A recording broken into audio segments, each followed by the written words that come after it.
Ang kay buti ng ating Panginoon, nagtatapat sa habang panahon. Maging sa kabila ng ating pagkukulang, biyaya niya'y patuloy na laan. Katulad ng pagsinag ng gintong araw, patuloy siyang nagbibigay tanglaw. Kaya sa puso ko't damdamin, katapatan niya'y aking pupurihin.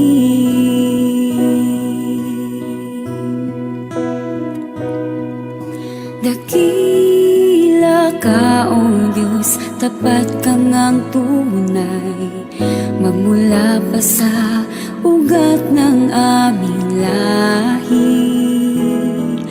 Mundo'y magunaw man, maaasahan kang lagi, maging hanggang wakas nitong buhay.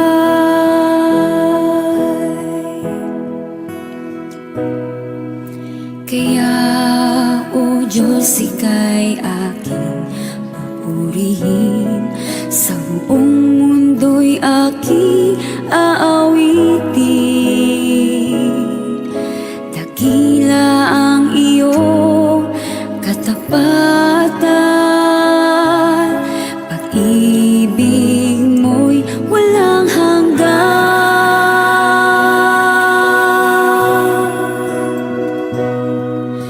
Dakila ka, O Diyos, tapat ka ngang tunay, magmula pa sa ugat ng aming lahi. Mundo'y magunaw man, maaasahan kang lagi, maging hanggang wakas nitong buhay. Dakila ka, O Diyos, sa habang panahon, katapatan mo'y matibay na sandigan.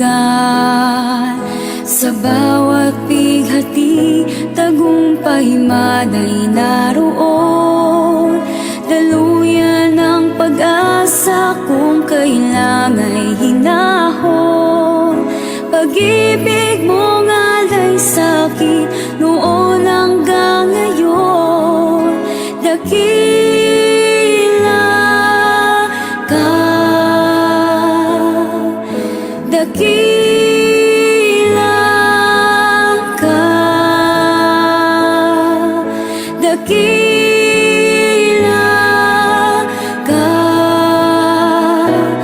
O Diyos.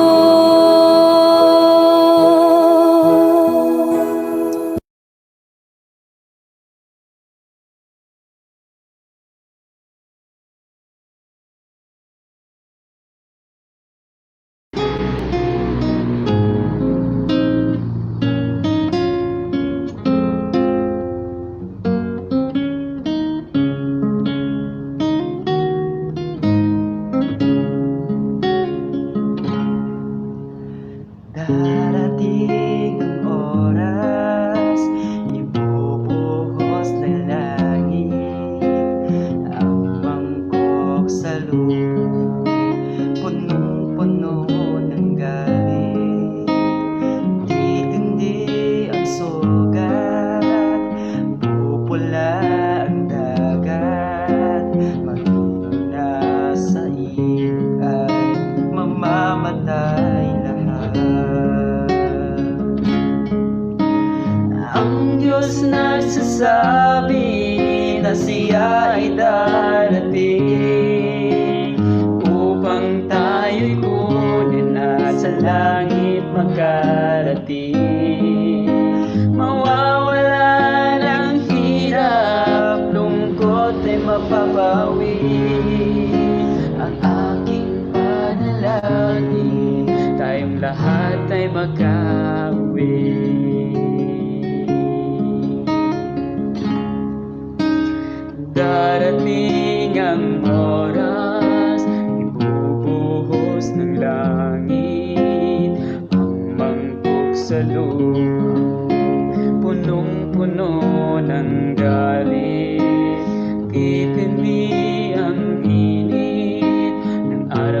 walang katulad.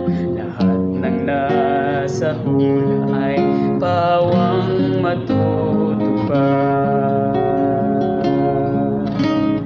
Ang Diyos nagsasabi na siya ay darating upang tayo'y kunin na sa langit makarating. Mawawala ng hirap, lungkot ay mapapawi.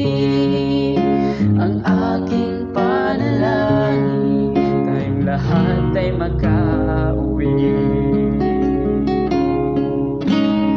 Darating ang oras, ibubuhos na langit ang mangkok sa lupa, punong-puno ng galit, magdidilim ng sobra, kidlat-kulog ay maririnig, at ang lahat ng natitira'y lindol ay yayanig.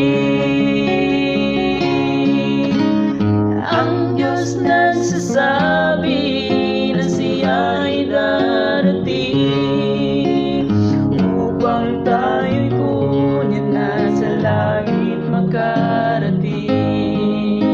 Mawawala ng hirap, lungkot ay mapapawi. Ang aking panalangin, tayong lahat ay makauwi. Ang Diyos nagsasabi na siya ay darating upang tayo'y kunin na sa langit makarating. Mawawala ng hirap, lungkot ay mapapawi. Ang aking panalangin, tayong lahat ay makauwi.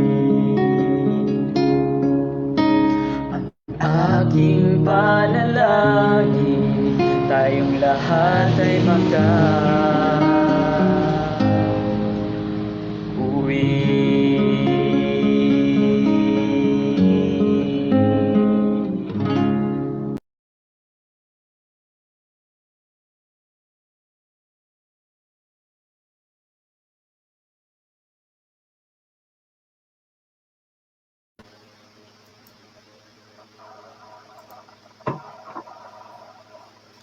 Good morning po sa inyong lahat. Kumusta po kayo ngayon? Ngayon po'y araw ng Linggo, March 21, 2021. Sa pong mapagpalang umaga, ang bati po namin sa inyong lahat, lalo tigit sa ating mga masugid na mga taga-subaybay dito po sa ating lumalaganap na programa sa online, ang ating morning devotional dito po sa Hope and Love Media Ministry. Ngayon pong umaga, kasama po natin sa studio si Sir Abel Flores. Sir Abel, pwede ka pong bumati sa atin pong mga taga-subaybay. Isang magandang umaga po sa inyong lahat, mga minamahal na mga kapatid. Isa pong kagalakan sa akin ang makasama kayo sa inyong lumalaganap na pang-araw-araw na devotional na programa sa online. Napakasaya ko po sapagkat ako'y naging kabahagi ng inyong mga ginagawang programang katulad nito.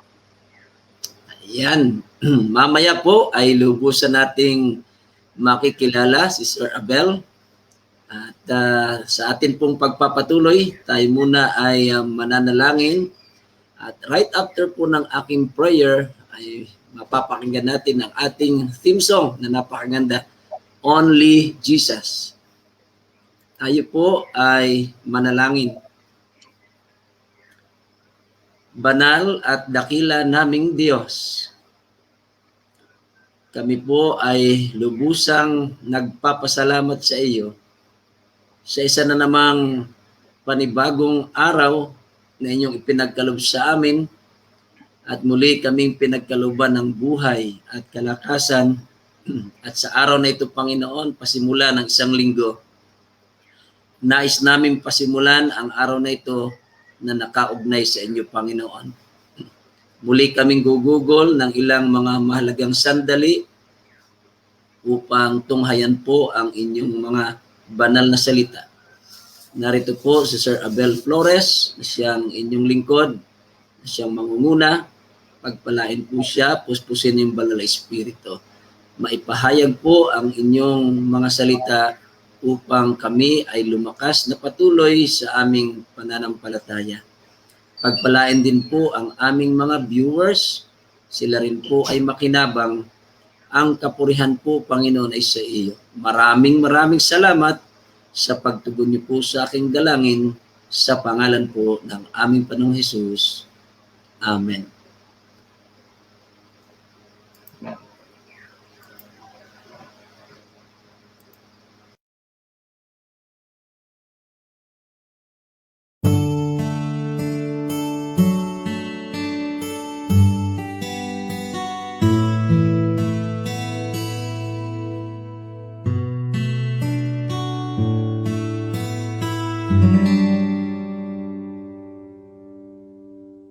For quite a long time, love I tried to find. I thought I'd see it in a movie or read it from a sweet love story. Often I heard love's mentioned in a song. It was just a hymn of love so blue. Love wasn't there, not even a clue. Only Jesus showed me what's true love. He gave his life on the shameful cross. After all I did to hurt him, his love is never fading. No one explains true love but him.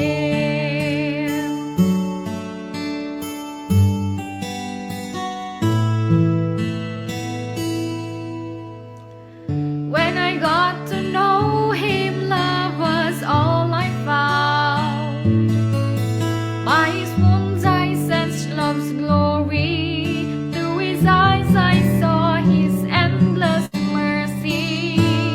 Love did forgive, though not even one deserves. He was nailed and hurt for all I did. Love was all there, Calvary proved it's true.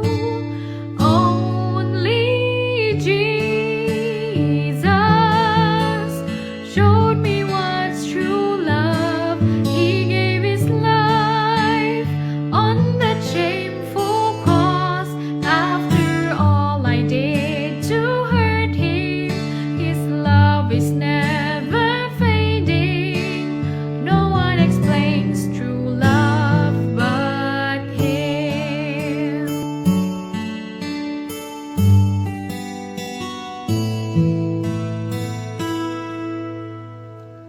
My friend, if love you wanted to define, go to him and hear his calling. Surely there you'll find his grace outpouring. Don't turn away, for his love can't be replaced. Let him cool your heart, his love impart. Believe me, it's true, my lover loves you too. Only Jesus showed me what's true love. He gave his life on that shameful cross. After all I did to hurt him, his love is never fading. No one explains true love but him. No one explains true love but him.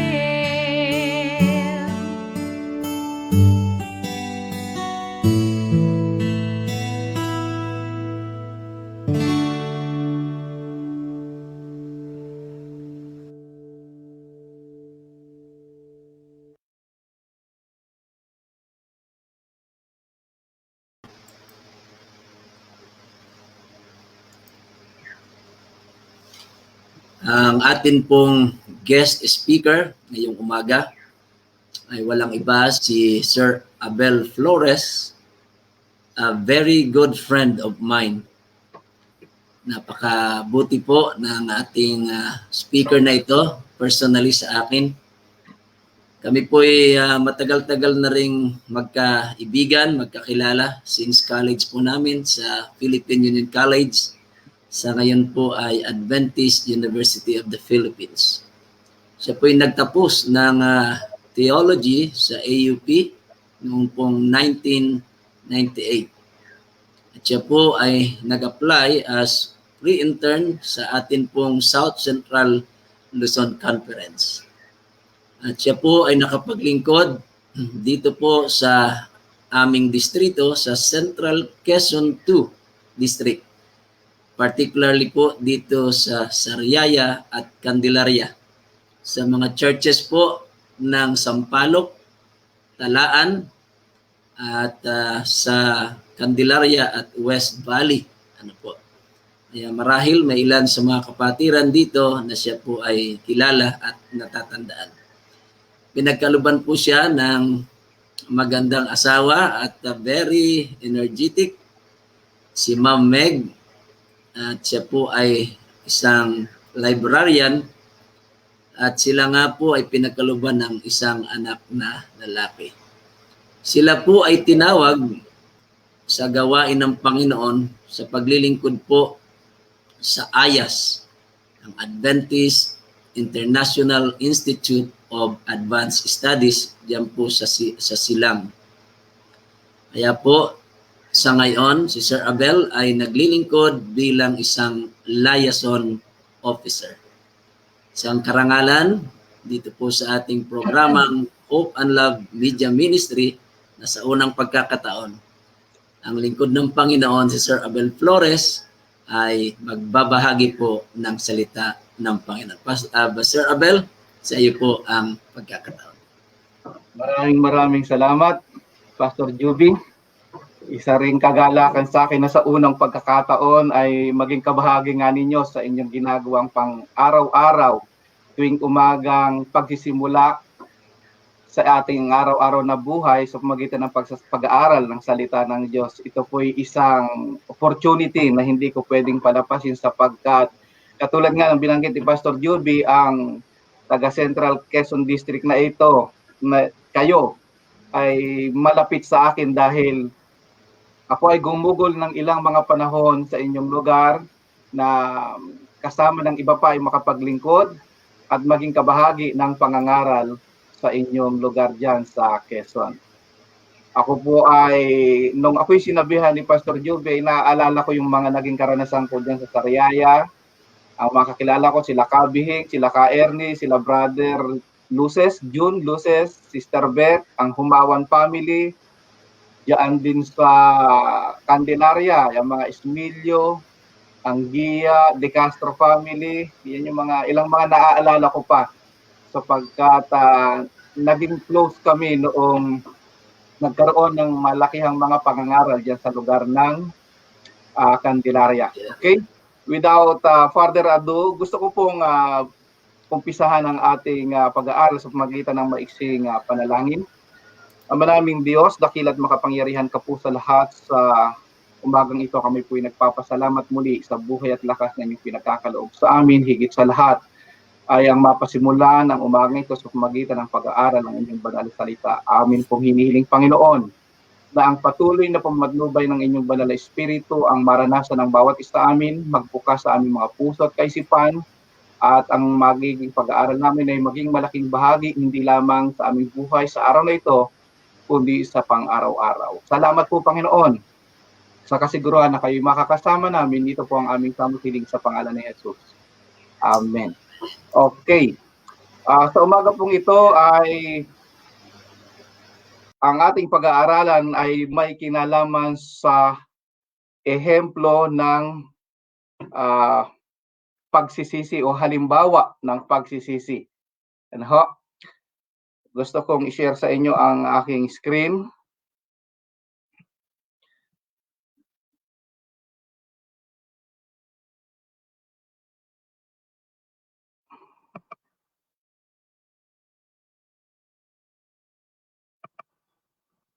Okay? Nakikita na po ba? Okay.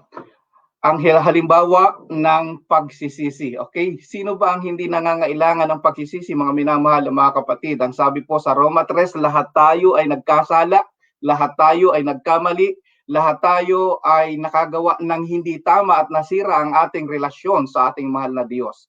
Kaya nga po, ang bawat isa sa atin ay nangangailangan na magkaroon ng tinatawag natin ng karanasan ng pagsisisi. Kaya lahat tayo ay nakararanas magsisi. Ang tanong ay, anong uri ng pagsisisi ba ang ating ginagawa? Ito ba isang tunay o ito ay isang panglabas lamang na kaanyuan ng pagsisisi? Sa umagang ito ay ating pag-aaralan sa mabilis at sa maikling pagkakataon kung ano ba'y halimbawa ng pagsisisi na ibinibigay sa atin ng ating Panginoon. Kaya nga po, ang ating title sa ating devotional ay An Example of Repentance, at ang ating key text po ay wait sandali. Masusumpungan natin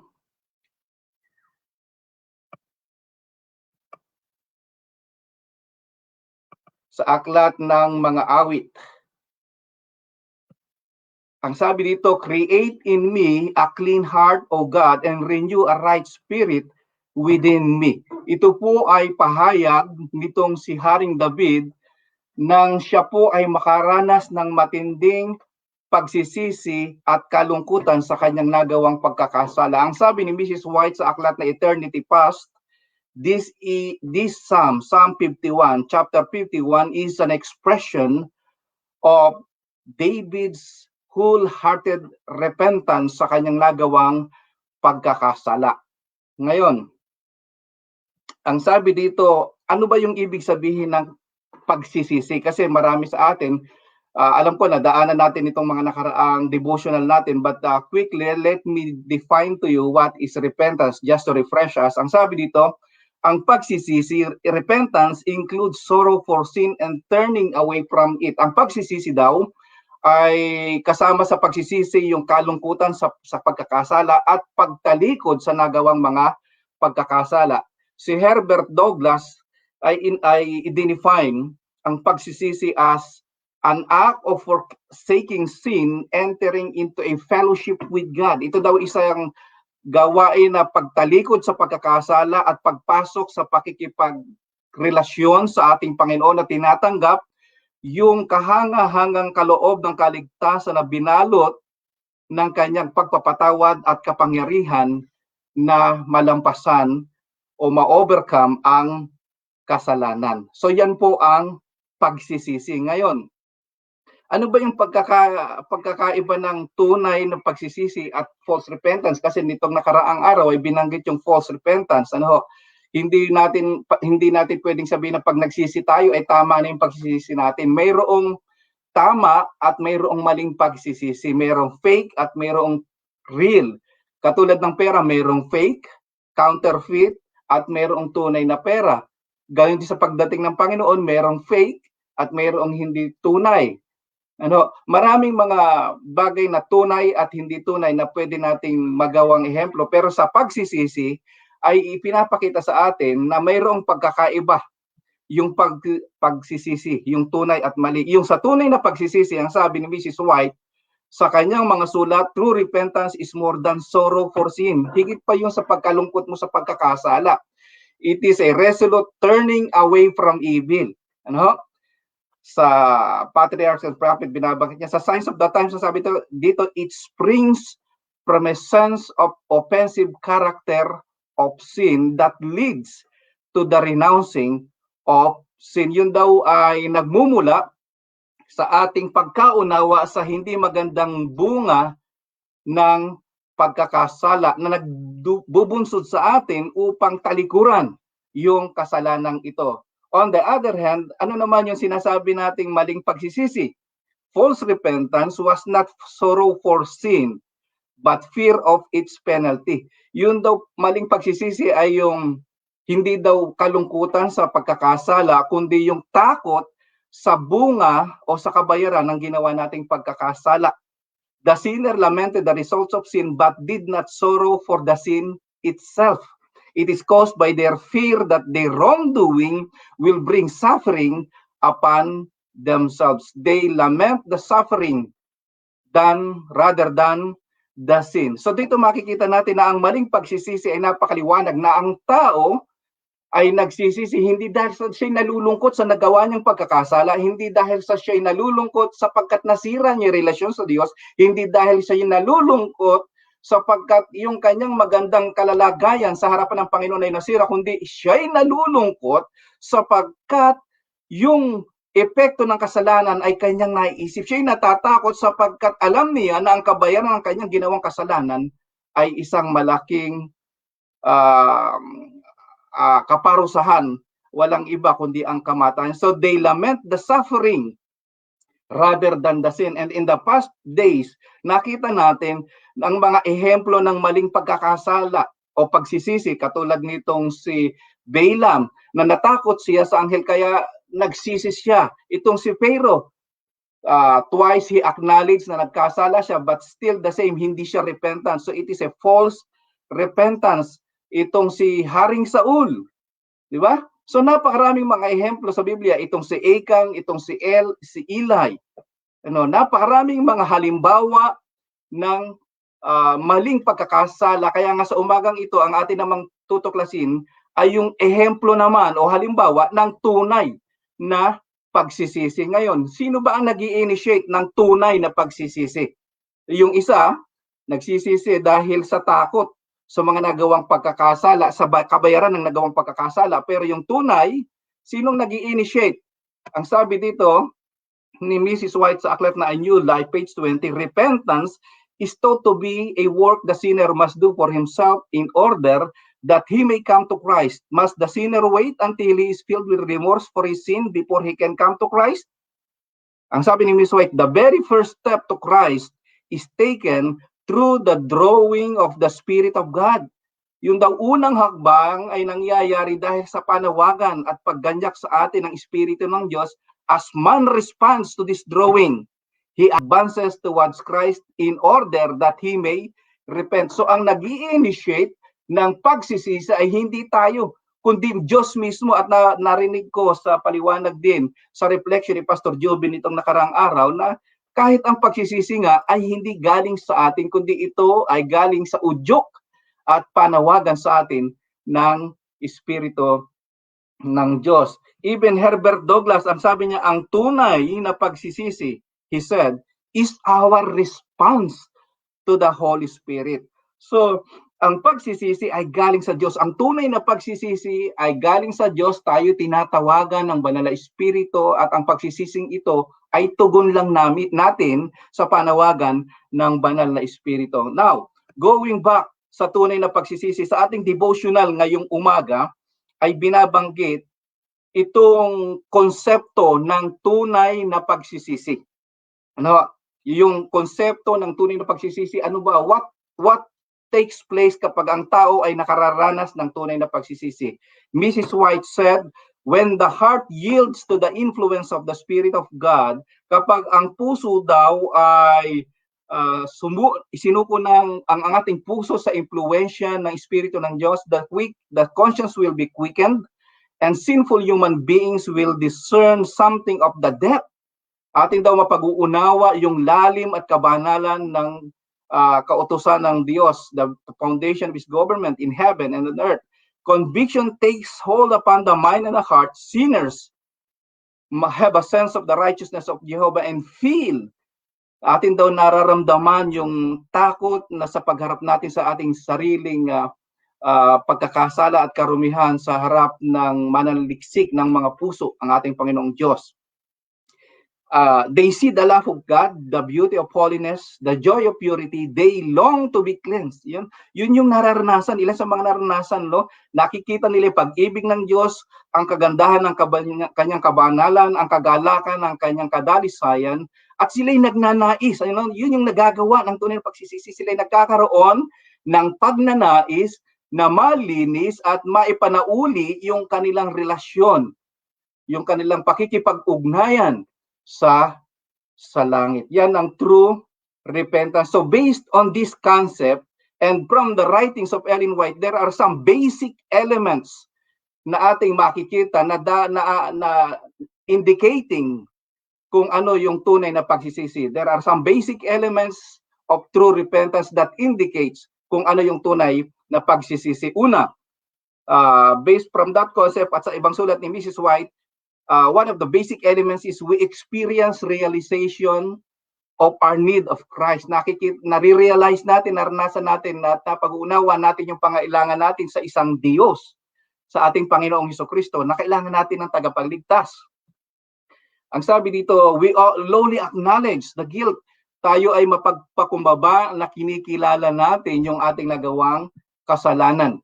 And evidently convicted of their sin and their lost condition, at ating natatanggap sa ating sarili yung ating mga pagkakasala at yung ating nakalulungkot na kalalagayan. Ano pa? It manifests deep sorrow for sin and searching of heart. Kapag tayo daw ay nakararanas ng true repentance, ay nakikita sa atin yung malalim na kalungkutan sa pagkakasala at ating sinisearch yung ating mga puso, yung ating mga kasalanan sa ating mga puso. No wonder itong si David, ang panalangin niya ay yung mag-create ang Panginoon ng panibagong puso sa kanya, sapagkat nakita niya ang kanyang pusong makasalanan ay nandoon. Okay? One of the basic element also is it expressed sincere or heartfelt confession of sin. When we say confession of sin, marami sa atin ang nagtatanong, what is the difference between confession and repentance? What is the difference or the connection between confession and repentance? When they say confession, yun na yung pagsisisi. That's why many among our Catholic brothers are going to their priest and confess their sins, and they thought that is enough, that is repentance. But no, theologically and biblically, confession and repentance are two different but yet connected with each other. When you say confession, it is the act of making sins and guilt known, while repentance is an act of turning away from the evil or from the sins and guilt made. So those were the difference. You can confess without repenting, but you cannot repent without confessing. So nakita natin, so ang isa sa mga elemento ng tunay na pagsisisi we are expressing our heartfelt confession ng ating nagawang pagkakasala. And it nullify worldly hopes and ambitions, yung makasalaan na nating ambisyon, yung ating makasalanang mga ninanais ay nawawala sapagkat nararanasan natin yung kapangyarihan ng banal na Espiritu nang tayo ay nagsisisi ay gumagawa sa atin. And one of the result also, the basic element indicating that we are experiencing true repentance is transformation of character. Nagkakaroon ng pagbabago sa ating mga pag-uugali.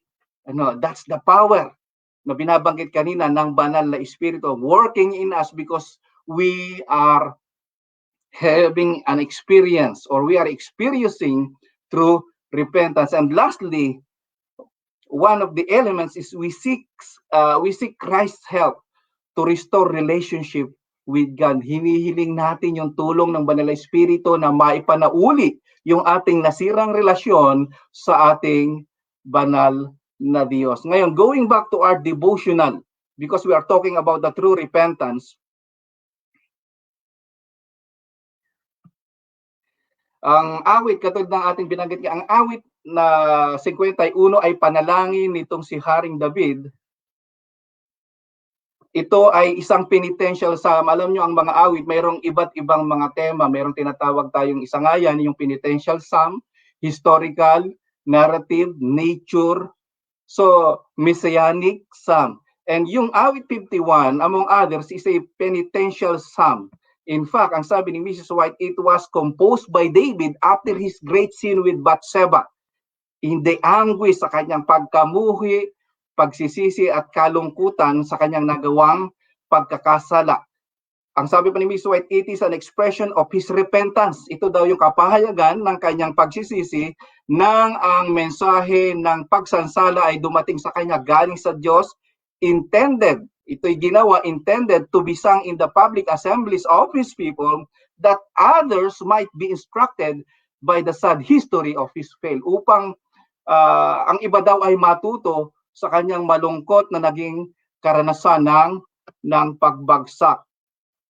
Ang sabi sa Bible commentary, perhaps no other OT passages draw so clear a picture of the truly repentant sinner. Kaya nga sa ating leksyon ngayon, itong si David ang ginamit na pinakahalimbawa, sapagkat mismong si Ellen White at ang iba nating mga theologian ay nagsasabi na marahil ito na yung isa sa mga Old Testament passage na nagpapakita ng maliwanag na larawan o nagpapakita ng maliwanag na pagsasalarawan ng tunay na pagsisisi ng isang makasalanan, trusting in God's power to forgive and restore, as portrayed in the experience of David.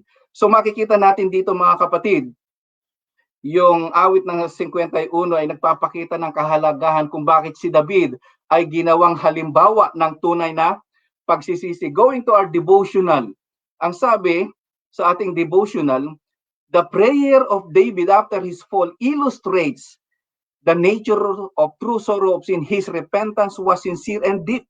Yung daw kanyang pagsisisi ay tunay at malalim. There was no effort to palliate his guilt. Wala siyang ginawang anuman upang pagaanin yung kanyang ginawang pagkakasala. No desire to escape the judgment threatened. David saw the enormity of his transgression. Nakita niya yung lawak ng kanyang ginawang pagkakasala at nakita niya yung karumihan ng kanyang kaluluwa. He loathed his sin. It was not for pardon only that he prayed. Hindi lamang daw sa kapatawaran ang hiningi niya ng siya'y manalangin, but for purity of heart. That's why ang panalangin niya, create in me a clean heart, O Lord. Ipinalangin din niya hindi lamang yung kapatawaran sa kasalanan, kundi kadalisayan din ang puso, sapagkat ninanais niya na maranasan yung kagalakan ng isang banal na lingkod ng Diyos. Ipinalangin niya na ma-restore o maipanauli yung kanyang maayos na relasyon at ugnayan sa kanyang Diyos. Ngayon, based on this concept, makikita natin that David was so sorry for his sin. Katulad binanggit natin, sincere and deep sorrowing for sin. He experienced that. He obviously, tinanggap niya yung kanyang guilt and the penalty ng kanyang ginawang pagkakasala. And he was remorseful for his sin. He requested for a purified heart. Hiniling niya sa Panginoon based on the concept na ating binasa kanina sa ating devotional, na nagnais siya na magkaroon ng dalisay na puso. And lastly, he yearned for the restoration of his relationship with his God. David felt so sorry for his sin. He experienced true repentance. And as mentioned, those elements of the true repentance ay nakita sa buhay, sa pagsisisi nitong si Haring David. Kaya nga po, kung makikita natin yung elemento ay naroon, ay ginawang ehemplo yung kanyang pagsisisi, sapagkat ito ay genuine, true repentance, ay ginawa itong napaka-modelo. Ginawa itong modelo ng pagsisisi, isang matibay at malinaw na basihan natin sa ating sarili kung ang ating pagsisisi ba ay katulad ng naging karanasang pagsisisi nitong si Haring David. So David felt so sorry for sin, and that made him an example of true repentance for our devotional this morning. Kailangan nating makaranas ng malalim na kalungkutan at sinserong kalungkutan sa mga kasalanan nating ginawa. Hindi yung tayo'y nagsisisi, pero meron naman tayong ibang sinisisi. Nagsisisi tayo pero naninisi tayo. No. We should also accept kung ano yung nagawa nating pagkakasala. Hindi yung, Panginoon, sorry po kasi itong kapitbahay ko ganito. Itong kaibigan ko ganito. Sila pong may kasalanan actually, pero sorry po. Is it a true repentance? No. We should be remorseful of our sin. And lastly, we should ask God to create in us, just like King David, a clean heart, a purified heart, and we should seek the power of Christ to restore our relationship with God. So David was a model of true repentance, just like Paul, just like Peter, just like Jacob, just like the brothers of Jesus. There are so many examples in the Bible showing us and giving us an example of how we can have a true repentance according to Mrs. White. So mga minamahal na mga kapatid, tayo bilang isang Kristiyano na sa araw-araw ng ating buhay ay nagnanais na makalakad ng tama at maayos sa harapan ng Diyos. Kung tayo man ay nakagawa ng pagkakamali, we have to confess our sins and we have to repent it. To close it, nais kong i-share sa inyong isang kwento ng isang kabataan. Mayroong isang kabataan na ang kabataang ito ay aatin sa tinatawag na isang Halloween party ng kanilang paaralan. So nang siya i-attend sa Halloween party, mayroong pa-contest doon na whoever will wear the best costume, related to the event, ay magkakaroon ng premyo. So kung sino yung magkakaroon ng pinaka-nakatatakot na costume, ay magkakaroon ng premyo. So he bought yung pinaka-nakatatakot na costume at ng gabi ng kanilang party. He decided to just walk towards their school because they were so near to the school, so he can walk. So isinuot niya, nag-make up siya at isinuot niya yung costume ng Diablo, ginaya niya yung mata, lahat. Talagang may kasama pa siyang malaking fork just to show na siya ay isang Diablo for the costume party. And yet while he was walking, ay biglang umambon. At nang umambon na, ay natakot siya na ang kanyang makeup, ang kanyang attire and get-up ay masira ng pag-umbon. So siya ay naghanap ng masisilungan, and it so happened na siya ay napadaan sa isang simbahan. So siya ay sumilong doon sa likod, at nang siya ay magpunta sa likod, nagkataon na mayroong service na ginaganap at yung preacher ay nagpipreach and he's talking about the devil. And so nung makita niyo kabataang ito na nakasuot ng costume ng devil, he shouted out, "The devil is at the back." So, ang mga kapatid na nandoon nakikinig ay tumingin sa likod at nakita nila ang batang ito. They thought that he was really the devil. So silang lahat ay nagpunta doon sa harapan. At itong bata, not knowing that he was being referred to as the devil, ran also to the front. So nung siya tumakbo sa harapan, ang mga kapatid naman na nakikinig ay nagpunta sa likod. It goes on back and forth. They are trying to avoid the boy who wears the costume of the devil. Ano pong nangyari? Mayroong isang matanda na dahil sa katandaan, hindi kinaya ng tuhod ay nadapa.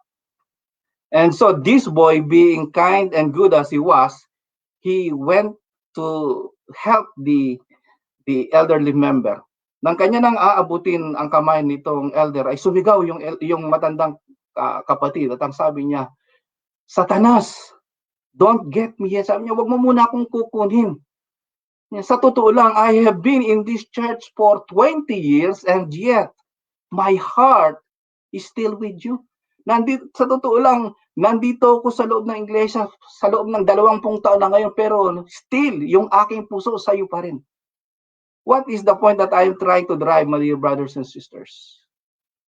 As a member of Christ, we have to repent all of our sins. Kahit tayo ay nasa loob ng iglesia, hindi natin masasabi tayo perfecto na we can still do something that is offensive to the character and to the law of God. And so what should we do? This morning sa ating devotional, our devotional gave us the best example, and that is David. We have to experience the experience of David, indicating of our true and genuine repentance of our sin. We have to be sincere. We have to accept the guilt that we have made. We have to be remorseful of our sin, and we should request for a purified heart. And not only that, we have to yearn for the restoration of our relationship with our God. So sa ating pong devotional, mga minamahal na mga kapatid, napaka-importante po na ang pagsisisi ay maging malaking bahagi ng ating araw-araw na buhay as a remedy kung tayo man ay nakagagawa ng pagkakamali na hindi natin sinasadya. We have to experience a genuine experience as a response to the drawing the Lord Jesus Christ through the power of the Holy Spirit. Yan po mga minamahal na kapatid, ang ating devotional sa umagang ito. Maraming salamat, Sir Abel. Napakaganda po ng inyong pagtalakay sa ating devotional. Iba talaga pag nag-aayas. Talagang aral na aral po at talagang kita po natin puri ng Panginoon sa PowerPoint niya. Pinakita po na talagang ano yung repentance, yung pagkakaiba nito sa confession, at yung pangkahulugan ng sorry. Talagang personally po, I am really blessed sa umagang ito. At para sa kunting reflection, wala na po akong halos maidagdag. Nakita ko lamang po talagang perfect si David na binigay pong halimbawa. Sipin po niyo si isang hari. Pag hari ka, ikaw lahat masusunod. Sabi, utos ng hari, hindi mababali. Kaya sa totoo po, pwedeng pagtakpan ni David ang kanyang kasalanan laban kay Bathsheba. Pero noong siya puntahan ng Prophet Nathan at ibinigay yung parang sa parable, hindi po nagdalawang isip si Haring David na magsisi. Hinapak ang kanyang kasuotan. Siya nag-ayuno. Siya naglagay ng abo sa kanyang ulo. Ang ibig sabihin po talagang siya tunay at wagas, taimtim na nagpapakumbaba sa harap ng Panginoon, kinilala ang kanyang kasalanan at tunay na nagsisi.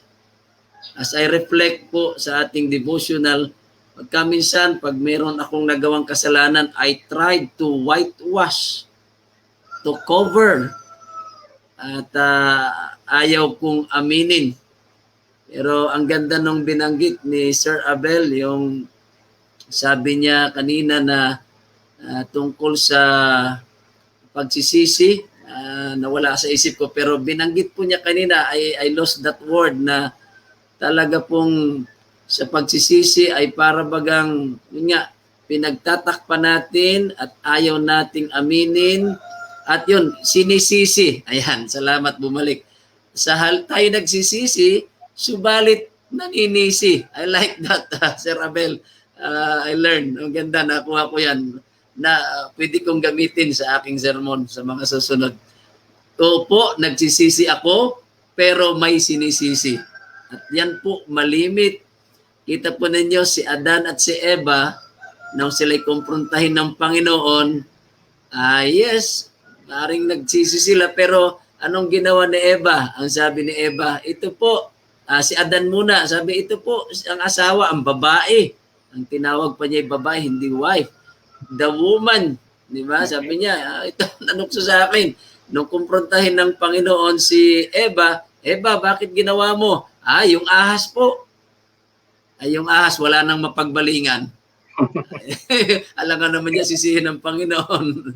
So, yun po ang nangyayari. Kaya talagang si Haring David ay perfect example. Bagaman po, maraming ang binanggit tayo, si Paul, si Peter, sina Jacob, pero standout po itong si David. At gusto ko po na gayahin siya sa bagay na ito sapagkat tayo rin po ay makasalanan at kailangan po talaga ang pagsisisi. Nice kong ibalik kay Sir Abel para sa kanya pang maaring conclusion at panawagan sa ating lahat. Okay, I will share two slides, Pastor, for the conclusion of my devotional this morning. Ano po ang kalalagayan ng ating iglesia sa ngayon? Ang sabi dito, there are so many who, should they be suddenly called to meet death, would not be ready to close their earthly history. No? Marami daw sa atin na kung sakali may tawagin ng kamatayan, ay hindi handa. Bakit? Sapagkat malungkot yung ating kalalagayan bilang isang manampalataya. Christian Service page 41, it is a very famous quote. It is a solemn statement that I make to the church. This was 1893 when Ellen White made this comment. It is a solemn statement that I make to the church that not 1 in 20 whose names are registered upon the church book are prepared to close their earthly history and would be as verily without God and without hope in the world as the common sinner. Yan po ang nakalulungkot na kalalagayan ng ating iglesia. that even during the time of Mrs. White, yung ratio ng mga mananampalataya sa maliligtas at hindi kung sila'y mamamatay na ay napakaliit. How much more now? Kung noon ang mundo ay makasalanan, lalong makasalanan ngayon. Kung ang isip noon ng tao ay marumi, lalong marumi ngayon. Kung ang hirap ng buhay noon, kung ang buhay noon ay mahirap, lalong mahirap ngayon. What I'm saying is, it is worse now than then. So kung noon, there is not only 1 in 20, ano pa ang ratio natin ngayon? So ang nakalulungkot, marami sa atin ang hindi pa handa. Bakit? Sapagkat ang ating mga puso, ang ating mga kisipan, ay mayroon pa rin mga pagkakasalang nagagawa at mga pagkakasalang hindi natin na ihingi ng kapatawaran sa ating mahal na Diyos. So anong dapat natin gawin? Kailangan pa muna natin gumawa ng ginagawa ng iba nating mga kapatid, katulad ng maglakad sa simbahan ng nakaluhod o magpenitensya? No. Ang sabi ni Mrs. White, ang panawagan sa atin, who is desirous of becoming truly repentant? What must he do? He must come to Jesus just as he is. Tayo ay dapat na lumapit sa Diyos kung ano man ang ating kalalagayan ngayon, nang wala ng delay, wala ng pag-aatubili. Bakit? Sapagkat alam natin, ang panahon ay malapit na. The Bible does not teach, according to our devotional this morning, that sinners must repent before they can heed the invitation of Christ. Christ is the source of every right impulse. So kung ang ating pagsisisi ay bunsod ng panawagan at ng pag-ibig ng ating Diyos, ito ay isang tunay na pagsisisi. He is the only one that can implant in the heart enmity against sin, every desire for truth and purity, every conviction of our own sinfulness is an evidence that His Spirit is moving upon our heart. So mga kapatid, ang panawagan sa atin sa umagang ito, God gave us an example through the experience of David. So what must we do? As a sinner, we have to come to Jesus just as we are without delay. Why? Because Jesus Christ is the source of every right impulse na magtuturo sa atin ng pagkagalit sa pagkakasala at magbibigay sa atin ng tunay na pagnanais sa katotohanan at kadalisayan at magbibigay sa atin ng malawak na pagkaunawa sa ating nagawang pagkakasala. Let us pray for the Holy Spirit to draw us closer to the realization of our sad condition. So we have to repent. Without delay, we have to come to Christ just as we are. Yan lamang po, mga kapatid. Okay. Salamat po ng marami. Talagang kinongklud. Napakaganda po at I'm very much sure na tayo pong lahat ay nakinabang. Tayo po dadako sa ating mga pagbati at meron po tayong maraming mga taga-subaybay ngayon. Ano po na nanonood na sa atin. Si Beth Opel Macasero, atin pong binabati. Si Ma'am Josa Kirigius, have a blessed day. Good morning, Pastor Juby. Good morning din. Ma'am Josaki, si Emma Orozco, Flor Imata Nanyes, at si Denler Padalyan. Magandang umaga po sa lahat ng viewers. Pagpalain nawa tayo ng ating pagsubaybay. Si Cynthia May, magandang umaga po sa lahat. Si Ma'am Feby Cada, ayan. Sir Abel, ito'y ating iti-take note ito dahil sa panalangin mamaya. Magandang umaga sa lahat. Pakisama sa pray ang aking apo na si Sophie na patuloy pa gumaling o galing ang kamay na balian. At isama po kanyang magulang. Ingatan pagtatrabaho nila sa USA, Florida. Maraming salamat po. Yes, Ma'am Feby, sasama po namin sa prayer ang apo mo at ang kanyang mga magulang ni Sophie sa USA. Elizabeth Venus, good morning. May the blessing of God be upon us as we begin another week. God bless us all. Ma'am Jocelyn Losis Pimentel, good morning ma'am, dyan sa Rojas Oriental, Mindoro. Si Maria Ruelda Palogme, nanonood po sa atin. Good morning. Wilma Daya, good morning po dyan sa Sampaloc, Quezon. Si Ma'am Olive Esquero, good morning po. God bless. At si Doris Bantok, magandang umaga po sa inyo, Pastor. God bless po. Thank you po, Ma'am. Ma'am Jane Sibo, good morning po, Pastor. At sa lahat, God bless po. Si Helen Binaid Piñamora, dyan sa Infanta. Good morning po, Pastor. Patuloy po sana nating ipanalangin ang ginagawang Bible study ni Pastor Aligin Valdera sa bahay ng aking pamangkin. Opo, Sister Helen, sama po natin sa prayer ang Bible study ni Pastor Aligin Valdera. Si Ma'am Tessie ko, good morning po, watching from Calapan City. Good morning po dyan sa mga taga-Calapan, sa aking mga ninang dyan sa Calapan. Good morning at sa mga kapatid po dyan.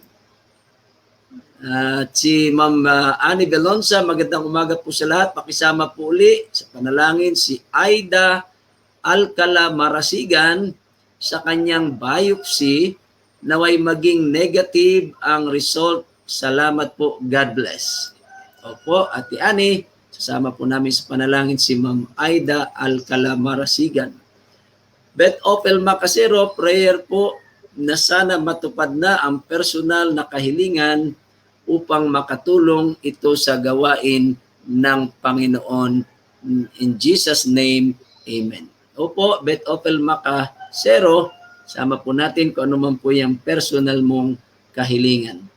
Maria Loida Maghirang, good morning. God bless po sa ating lahat. Nawa po ang pandemic na ito ay tuluyan ng mawala. Opo, pray po natin yan. Saida Jenny De Leon Wang, God bless. O happy blessed first day of the week. Thank you, Lord, for another life. We praise your loving name. Amen, Ma'am Saida. At si Melanie Medina, good morning po sa lahat. Good morning din po. Girly Pahe, good morning. Ate Adele Malibiran, dyan sa Australia, good morning po sa lahat, mga kapatid. Si Ate Shirley Azol, dyan sa Infanta, good morning po, Pastor, at sa inyo sa lahat ng nakikinig. At si Nanay Edita Red ng Talaan, mapagpalang umaga po sa ating lahat. Good morning din po, Nanay Edith. Kumusta po kayo? Sana po kayo ay unti-unti nang naka-recover mula po sa inyong mga pinagdadaan ng kalungkutan sa nakalipas na mga linggo. Si Helen Piñamora nagbabalik. Pastor, pakisama din po sa panalangin ang aking anak na may sakit. Si Diosdado Piñamora Jr. Junior ito ni Kuya Dado. Opo, Ate Helen, sama namin sa panalangin si Junior sa kanyang karamdaman. Si Ma'am Ann Albis Baladad, gandang umaga sa lahat, Pastor Juby, at sa tagapagsalita. Ayan, si Sir Abel po ngayon sa umagang ito, naway ang pagpapala ng Diyos ay laging sumaatin at ang ating maani at napakinig ay maisakabuhayan natin dahil ang Diyos ay malapit nang dumating. Amen. Salamat po, Ma'am Ann. Ito, akin itong kamag-anak. Tita ko ito, Mila Estrada Lanusga. Good morning po sa inyo lahat dyan, Pastor. Good morning din, Tita Mila. Kumusta po kayo? Sana'y nasa mabuti kayong kalagayan. Mavic De Leon Dael. Good morning, Hope and Love family. Have a nice day and keep safe, everyone. Si Ma'am Olive Esquero, good morning po, Pastor. Isama niyo po sa pray niyo po ang aking anak na si Nicole Esquero. Masama daw po ang pakiramdam niya. Marami pong salamat. Thank you, Ma'am Olive. And I'm sure you are related po kay Pastor Jerome Esquero ng Central Luzon Conference.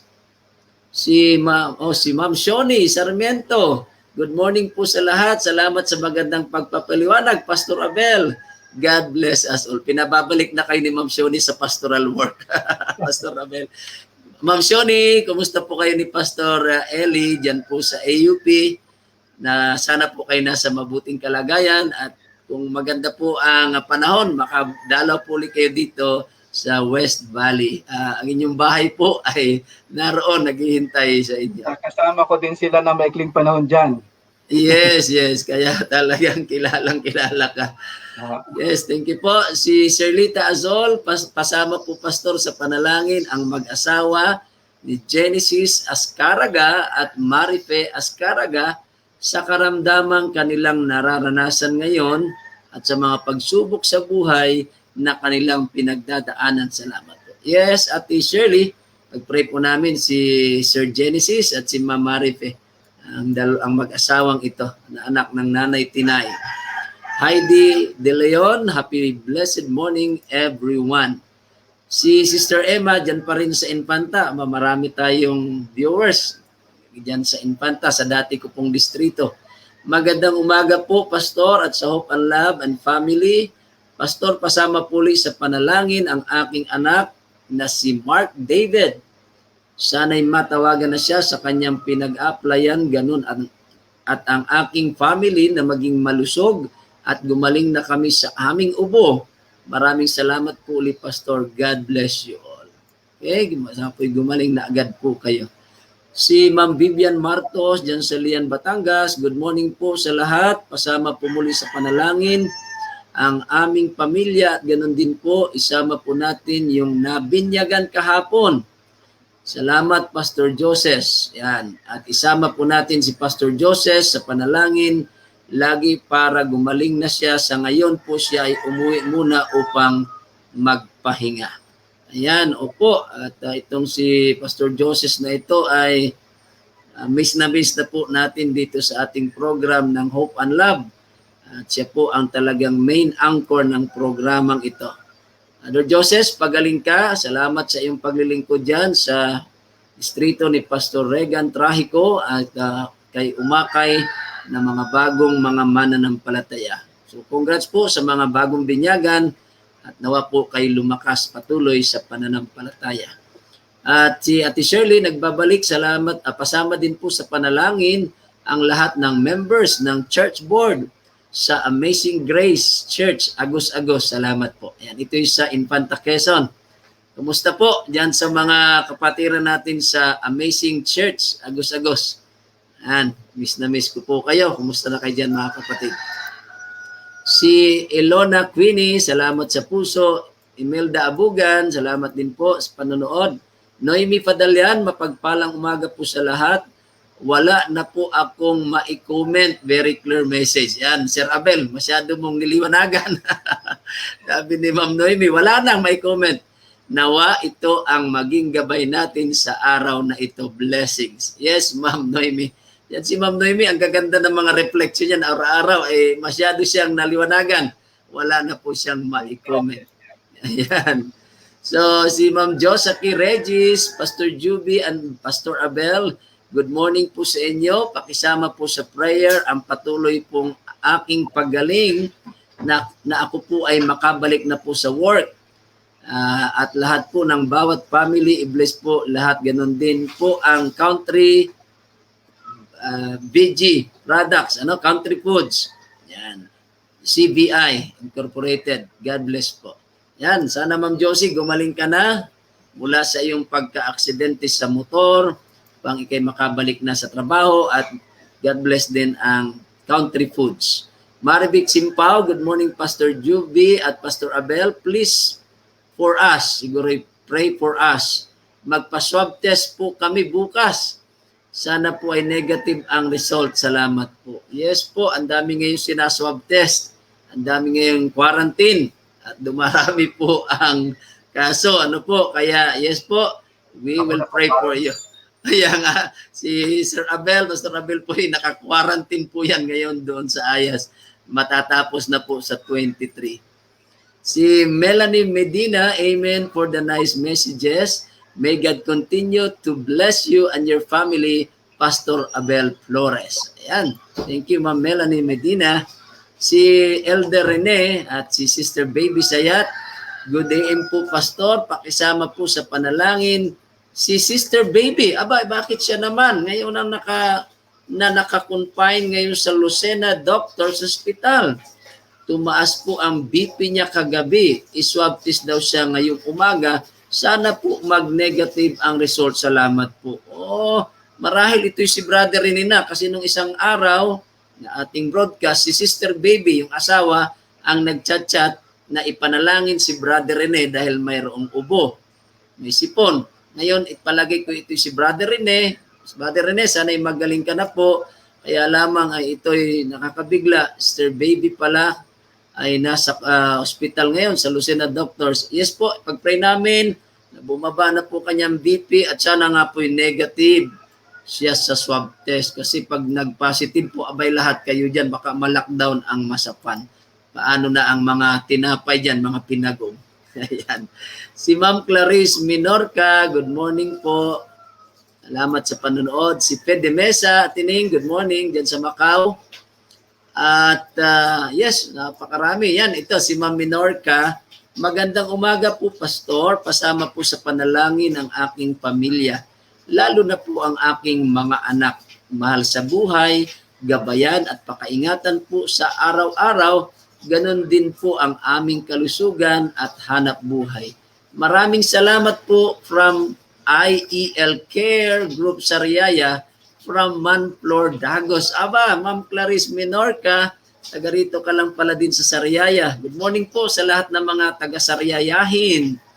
At salamat sa inyong panonood, Ma'am Clarice. Kayo pala ay member ng Evangelism o Integrated Evangelism Lifestyle Care Group ni Ma'am Flor Dagos. Thank you for watching po. At yes, ipagpipray po namin kayo. Hopefully, makita ko po kayo in person sapagkat dito lang po ako sa Lutukan. Maria Loida Maghirang, get well soon, Brother Joseph. Keep on praying. Thank you, Ma'am Loida, sa iyong panalangin. Si Ruchel, amen. Good morning. Good morning din, Ma'am Ruchel. Yan, mga ating viewers. At si Ate Merly Jacob Platon, dyan sa Candelaria State Church. Amen. Good morning po sa lahat ng mga taga-subaybay ng Hope and Love family. Si Ma'am Noemi Padalyan, thank you again sa message. It touches my heart. It's true that a heart is deceitful above all things and desperately corrupt. Yes. Evangeline Alvis, good morning. Yan, bumabati sa atin ng good morning si Ma'am Evangeline. Gina Alamag, thank you po. Si Ate Adelaida, pakisama pong muli sa prayer ang aking pamilya. Salamat po. Ang family niya ay nasa Sabang. Ang karamihan, of course, siya ngayon ay nasa Australia, sa Sabang, Puerto Galera. Si Ma'am Saida De Leon Wang, amen. Thank you, Pastor, for a very clear and inspiring reflection.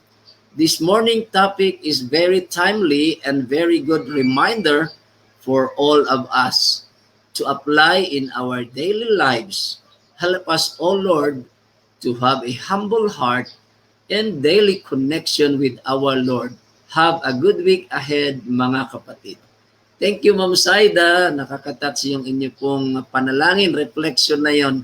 Kagaya po ng panalangin ni Haring David, create in me a new heart, O Lord.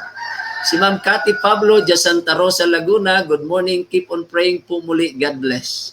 Pag-pray po namin, Ma'am, ang inyong paaralan, ang hamon ng inyong paaralan at pagtuturo na sana po kayo ay manatili at wag po kayong mapaalis sa paaralan. Ma'am Pearl Dilatori Paras, dyan sa Japan, good morning po. Morning. At Marlene Arago, kilala natin ito, si Ma'am Marlene Arago, good morning po. Good morning din, Ma'am Marlene. At pakisama po lagi sa panalangin ang gawain sa Puerto Galera na maraming kaluluwa ang madala sa paanan ng Panginoon. God bless po. Yes po, Sister Marlene.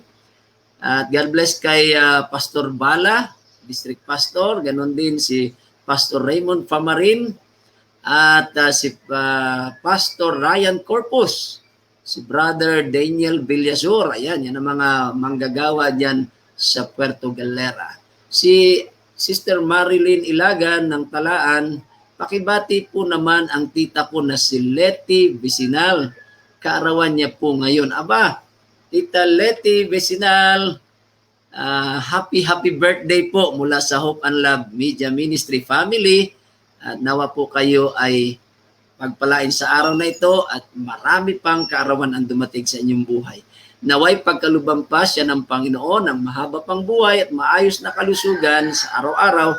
Kapatid po siya ni Nanay Edita. Thanks, Hope and Love sa araw-araw namin sa yes, Sister Mylene, amin pong isasama sa panalangin. Hihirit lamang po tayo ng kaunti dito po sa aking Facebook page. Sana'y magbukas. Ano po? Ayan, maraming nanonood dito sa ating Facebook page. Akin lamang itong alisin. Si Fede Mesa, good morning. Ang sabi po niya, at si Mildred Eracho Armada, good morning po dyan sa Panukulan. John Joffrey Ingenti Uabel, aba, good morning guys, sabi ni Kuya Joff, good morning. Condolence din sa inyong pamilya, no? Alam ko merong nagdadalamhati kayo. Si Kuya Joseph Tena Eracho dyan sa US, pero from Panukulan. Good morning, Kuya Joseph. Sabi niya, mapagpalang umaga, Pastor. Mapagpalang umaga din po, Kuya Joseph. At kumusta po kayo? Ingat po kayo dyan lagi sa US. Paki-add po si Ate Dentna na kasalukuyang may karamdaman. Okay. Yes, Kuya Joseph, isasama po namin sa panalangin si Ate Dentna Prudente. Yan. Sana po siya gumaling din yan. At si Ate Tess Peñamante, at sa lahat ng may karamdaman sa buong mundo. Opo, Kuya Joseph, pag-pray po namin si Ate Tess Peñamante at si Ate Dentna Peñamante na mga taga-Panukulan, Quezon. Okay? Palagay ko po ay nakuha na natin yon. At yan, humahabol si Sister Marlene Arago. Pakisama rin po ang aming pamilya, lalo na po yung bunso ko. Gustong umuwi dito sa Sabang, sana po yung matuloy na. Thanks po. Totoo po yan, talagang marami po ang hindi nakakauwi sapagkat meron pong mga lockdown, swab test, quarantine na naging pahirap po para makauwi tayo. Si Ma'am Shoni Sarmiento, sabi niya pakisama po sa prayer si Ma'am Josie Mindoro sa pagpanaw ng kanyang asawa, aluin ng Holy Spirit sa Chaong Church. Yes po, salamat Ma'am Shoni at ito i-comment mo.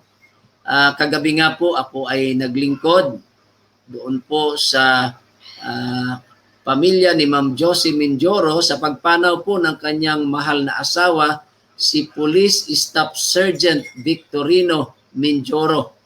Ayan, siya po ay isang pulis at siya po ay ang kanyang labi ay nakaburol po sa Chaong SDA Church.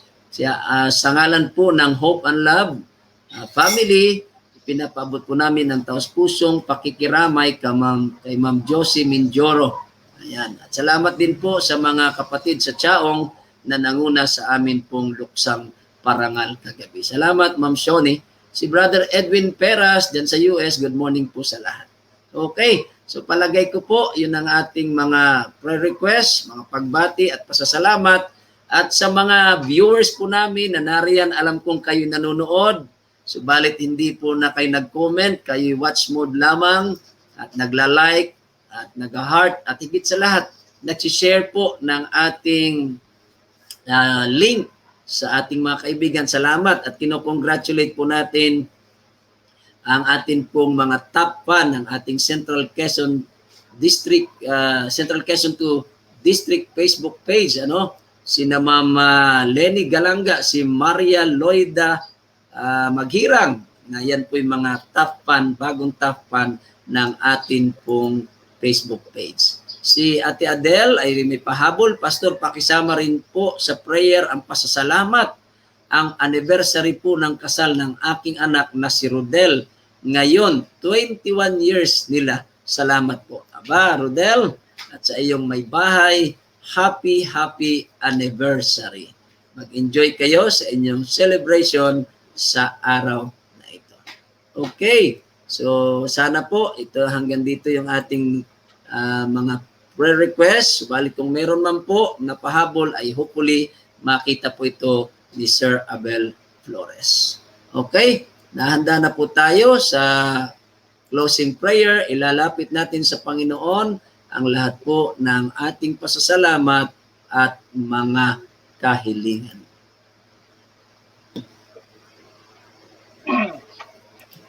Mga kapatid, tayo po ay manalangin.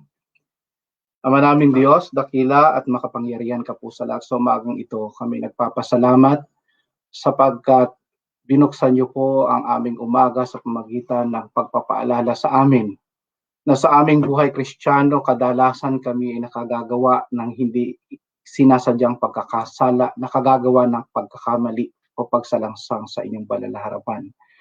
Pero kami po nagpapasalamat sa paalala, Panginoon, na kung kami lamang ay magkakaroon ng tunay at taus-pusong pagsisisi sa aming mga nagawang pagkakasala, kayo ay banal at tapat na kami ay papatawarin at tatanggapin sa inyong banal na harapan. Sa umaga pong ito, Panginoon, ay narinig nyo ang mga hinaing, panawagan, panalangin at pasasalamat ng aming mga minamahal na kapatid. Inihiling ko po, Panginoon, na sila po ay inyong bigyan ng espesyal na katugunan sa kanilang mga panalangin. Akin pong idinadalangin una ang pagpapasalamat ng ilan sa ating mga kapatid, ng ilan sa aming mga kapatid, katulad na lamang po ng patuloy niyong paggabay sa maayos na relasyon ni Brother Rodel Malibiran at ang kanyang asawa. Sila po ay nagdaos ng kanilang wedding anniversary at patuloy na nagiging matatag sa kanilang relasyon bilang mag-asawa. Amin pong ipinagpapasalamat, Panginoon, sapagkat kayo ay patuloy na tumutugay-gay, patuloy na nag-iingat, at patuloy na nagbibigay at nagkakaloob ng kanilang mga pangailangan sa araw-araw na nakatutulong upang sila'y maging matibay sa kanilang relasyon bilang mag-asawa at sa kanilang relasyon sa inyo bilang kanilang Diyos. Amin pong idinadalangin din ang kahilingan ng ilan sa aming mga kapatid na ngayon ay nakararanas ng kasakitan o hindi mabuting pakiramdam. Amin pong idinadalangin si Sister Tess Peñamante at si Sister Dentna Prudente, nawa ay makarecover na po sila, mahal na Panginoon, sa kanilang dinaramdam o karamdaman na naranasan sa ngayon. Gayun din dinadalangin namin ang si Sister Baby Sayat na ngayon ay nakakonfine sa ospital sa Lucena na magkakaroon din ng swab test. Hinihiling ko po, Panginoon, na siya ay pagalingin higit sa lahat sa kanyang naranasan at bigyan din ng negatibong resulta sa swab test na isasagawa sa kanya. Amin ding idinadalangin ang apo ni Sister Pebby na si Sophie na ngayon ay mayroong injured na kamay. Hinihiling po namin, Panginoon, ang batang ito ay pagkalooban nyo ng lakas ng pangangatawan at magkaroon ng kagyat na kagalingan sa kanyang natamong injury. Dinadalangin din namin si Sister Aida Marasigan na magkaroon sana ng negatibong resulta ang biopsy na isasagawa sa kanya upang magkaroon din siya ng kagaanan ng kanyang loob na nagpapabigat sa kanya. Hinihiling po namin, Panginoon, na bigyan din siya ng comfort at kalakasan na sa inyo po, Panginoon, ay walang imposible at lahat ay maaari mangyari sang-ayon sa inyong kalooban. Aming dinadalangin din ang itong si Sister Diosdado Peñamora na ngayon ay makaramdaman, gayon din si Sister Nicole Esquiero na hindi maganda ang nararamdaman, si Sister Genesis at Sister Maripias Caraga. Hinihiling po namin, Panginoon, na kung ano man ang kanilang naranasan ngayon, kung hindi man mabuti ang kanilang pakiramdam, naway bigyan sila ng kaaliwan, naway bigyan sila ng pag-asa at comfort ng inyong mga pangako, ng inyong banal na espiritu, Panginoon. Dinadalangin din namin, Panginoon, ang ilan sa aming mga kapatid, katulad ni Sister Marivic Simpao, na magkaroon din sana ng negatibong resulta sa swab test na isasagawa sa kanya. Mayroon din mga kapatid, Panginoon, na ngayon ay nagnanais ng makabalik sa kanilang pagtatrabaho. So aming idinadalangin, Panginoon, si Sister Josaki Regis na nagkaroon ng karamdaman na ngayon ay nananalangin, Panginoon, sa inyong banal na harapan na sana'y makabalik na at makapagtrabaho na upang sa pamamagitan niya ay makapag-provide sa pangangailangan ng kanyang pamilya. Aming ding dinadalangin, Panginoon, yung aming mga kapatid na nakaranas ng matinding kalungkutan, bunga ng paglisan at pagkamatay ng kanilang mga minamahal sa buhay. Aming dinadalangin ang aming kapatid sa Chaong na si Sister Josie Menjoro na namatayan ng kanyang minamahal na asawa. Gayon din si Brother Jeff Oabel na namatayan din ng mahal sa buhay. Panginoon, hinihiling ko po na sila ay inyong suguan ng anghel na magbibigay sa kanila ng kaaliwan at nawa ang inyong pangako ng pag-asa at mapalad na umaga ng muling pagkabuhay ay matanim sa kanilang puso at kaisipan at magbigay sa kanila ng comfort o kaaliwan at pag-asa na ang kanilang minahal at minamahal na mahal sa buhay na pumanaw ay may pag-asa pang muli naming makita at makasama. Gayon din, Panginoon, dinadalangan namin ang aming mga kapatid na ngayon ay hindi makauwi sa kanilang tahanan dala ng pandemyang aming nararanasan, katulad na lamang po ng anak ni Sister Marilyn Arago na hindi makauwi sa kanilang tahanan sa Sabang. Panginoon, hinihiling po namin na kung ano ang nararapat ay ibigay sa kanya, na kung maaari, Panginoon, ay pagkalooban siya ng pagkakataon na makasama ang kanyang pamilya upang sila sama-sama na rin makasamba at makapaglingkod sa inyong dakilang pangalan. Dinadalangin namin, Panginoon, ang gawain na ngayon ay sinasagawa sa Puerto Galera sa pamanguna ni Pastor Bala. Hinihiling po namin na ang lahat ng manggagawa na naroon na naghahanda ng bukirin, nagbabahagi ng inyong banal na salita ay makaranas pa rin ng inyong pamamatnubay, gabay at pag-iingat sa kabila ng pandemyang ito. Pagkalooban po nawa sila, Panginoon, din ng kalusugan, kalakasan at higit sa lahat ay ang banal na Espiritu ang siyang gumawa sa kanila upang sa kanilang pagdadala ng mensahe ay ang makita ay hindi ang sarili nila, kundi ang inyong dakilang pag-ibig. Dinadalangin namin ang mga manggagawang pastor katulad ni ni Pastor Joseph. Dinadalangin din namin ang ibang manggagawa na gumagawa sa inyong gawain katulad ni Pastor Baldera. Patuloy niyo po rin silang pagkalooban ng kalakasan, pagkalooban ng kagalingan sa kanilang mga karamdaman o nararamdaman, at higit sa lahat, Panginoon, ay patuloy po silang gamitin na maging mabisang instrumento sa pagdadala ng inyong mabuting pabalita. Panginoon, sa umagang ito ay batid ninyo ang aming mga hinaing, ang aming mga ninanais. Hinilalapit po namin ito sa inyong harapan.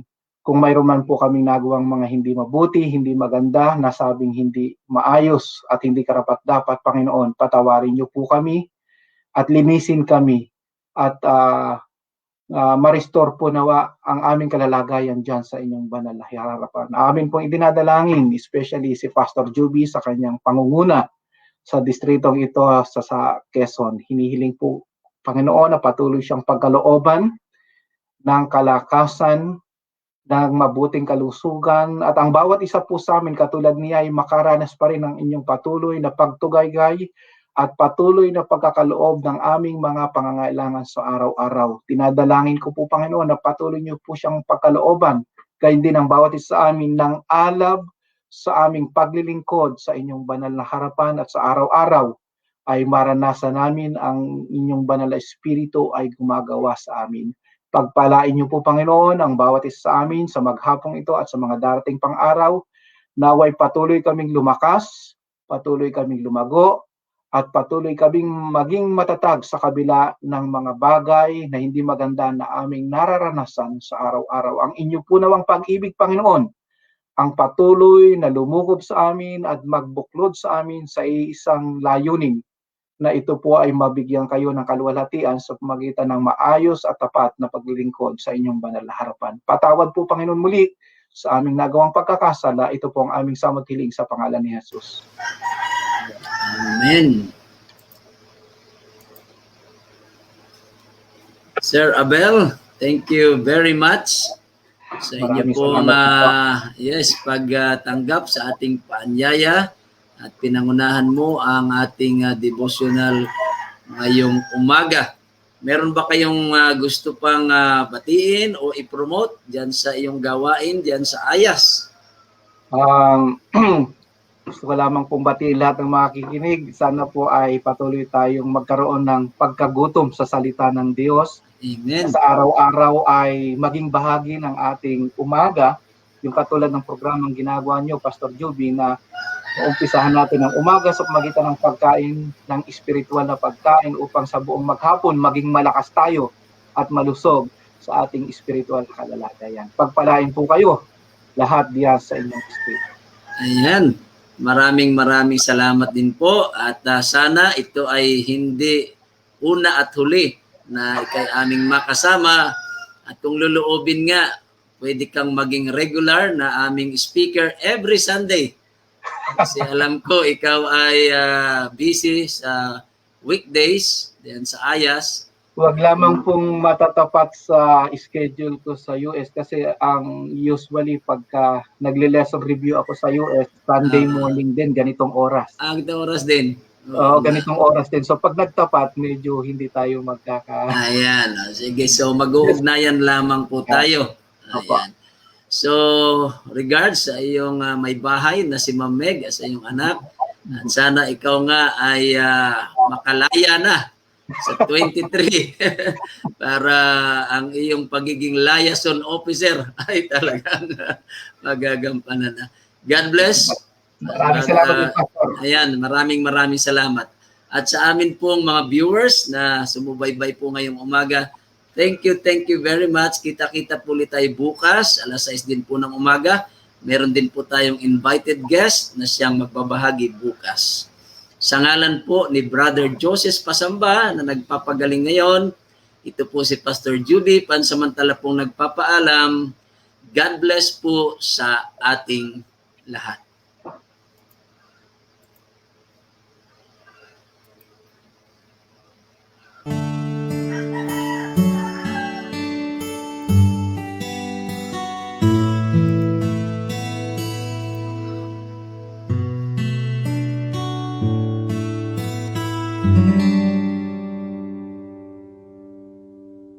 For quite a long time, love I tried to find. I thought I'd see it in a movie or read it from a sweet love story. Often I heard love's mentioned in a song. It was just a hymn of love so blue. Love wasn't there, not even a clue. Only Jesus showed me what's true love.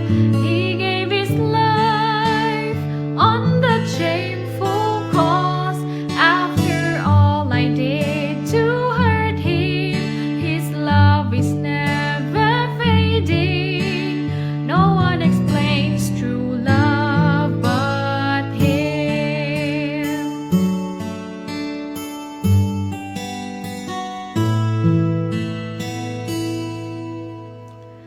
When I got to know him, love was all I found.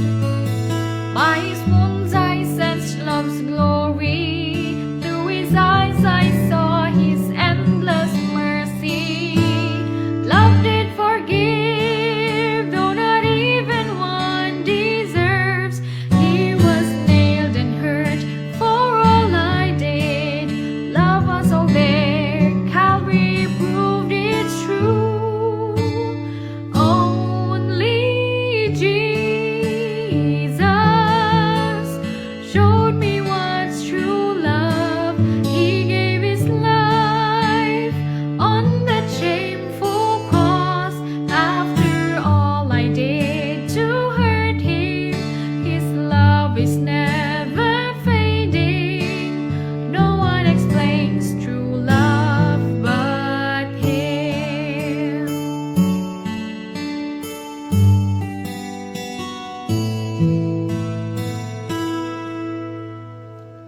My friend, if love you wanted to define, go to him and hear his calling. Surely there you'll find his grace outpouring.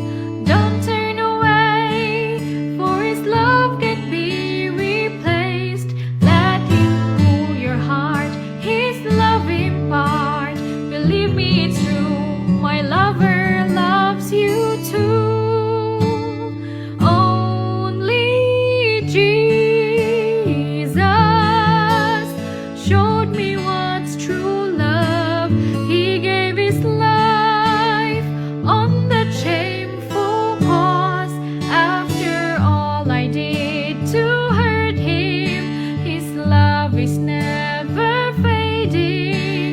No